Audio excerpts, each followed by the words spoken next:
Welcome to Artisans of Ancient Egypt. It was under the watchful eye of Ptah of Memphis, the god of craft and architecture, that ancient Egyptians developed the unique rendition of the world they lived in.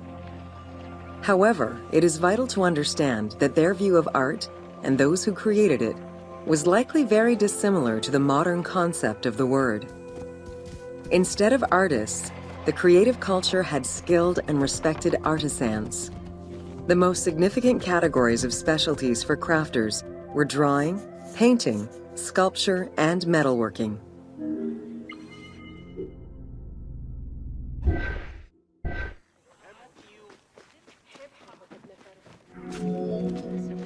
Ancient Egyptian craftspeople created both art and a wide variety of mundane, everyday tools. Every item created had a specific purpose and was produced by anonymous artisans who worked alone or with a team. Most crafts, such as pottery and metalworking, were utilized for everyday items. Luxury goods and artwork illustrations served temple rituals and were not meant for public display.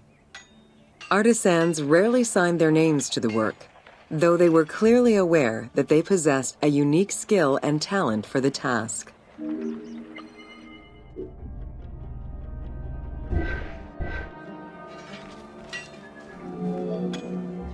Art, in all its forms, has offered not only a practical insight into the way ancient Egyptians lived, but in how they viewed the world and their place in it. The balance of order and chaos was crucial in both the physical and the metaphysical universes.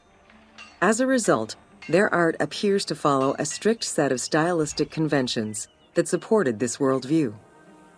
From households and palaces to temples and tombs, pottery, papyrus, and textile items were essential to the everyday life of ancient Egyptians.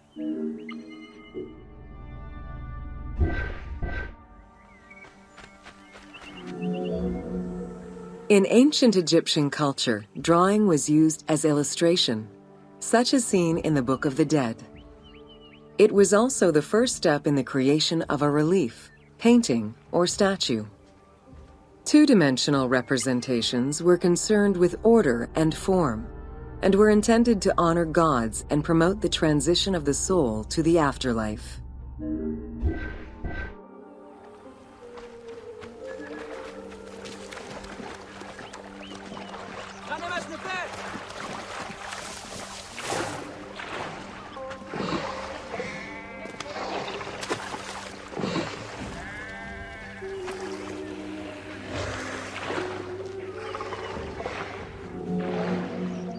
Stylistically, Egyptians were concerned with the depiction of the human form's inner self. As such, artistic representations were not concerned with realism, but rather with idealized youth and perfectly harmonious visuals.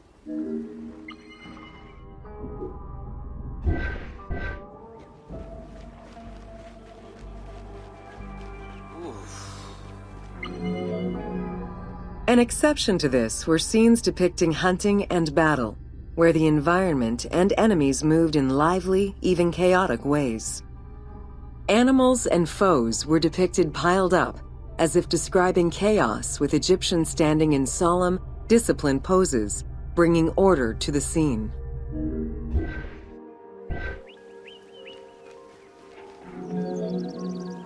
Reliefs could be either in high relief or low relief.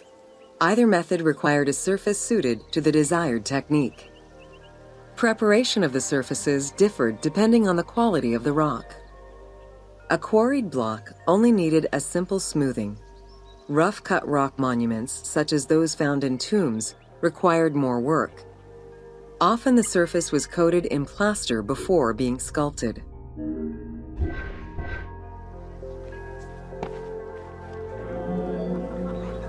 For reliefs, preliminary sketches were drawn in red, then framed with a red grid to position the elements of the scenes. Corrected sketches were in black, and once approved, the scene was ready to be carved. This method likely explains the name given to relief makers, the one who draws the outlines.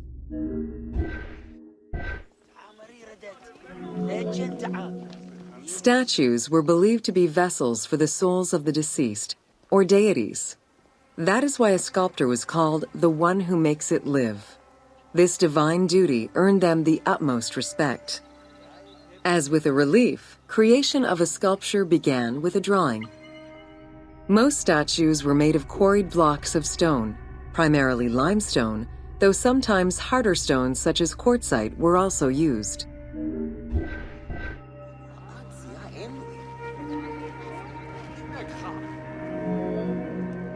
In ancient Egypt, the profession of crafter was organized and relied on a specific hierarchy. Most artisans depended on an institution to provide them with raw materials. There were 3 working levels for craftsmanship: domestic, large estates, and within palace and temple workshops. Some royal workshops, at their largest, covered an area of about 2.8 square kilometers in size.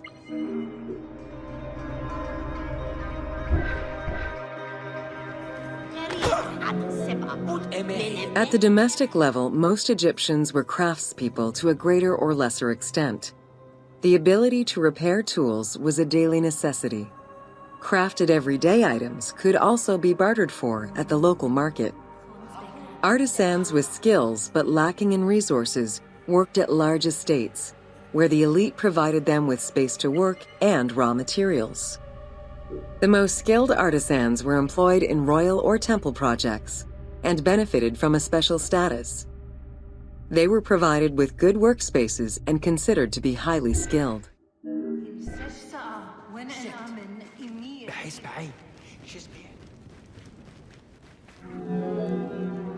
An ancient text known as the Satires of Trades has a number of descriptive summaries that offer teasing glimpses into how artisans were perceived.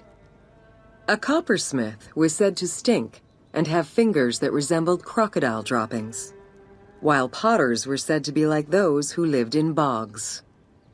This view was likely exaggerated in order to highlight the most enviable position of all, that of the scribe.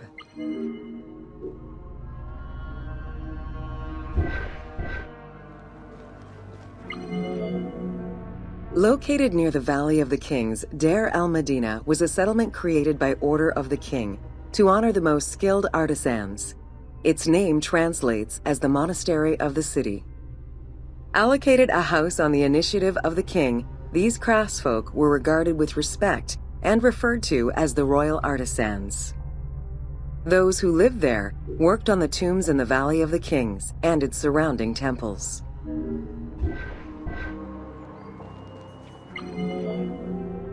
Archaeologists believe the site was home to skilled and respected artisans for over 400 years. It is considered one of the most important discoveries relating to Egyptian daily life.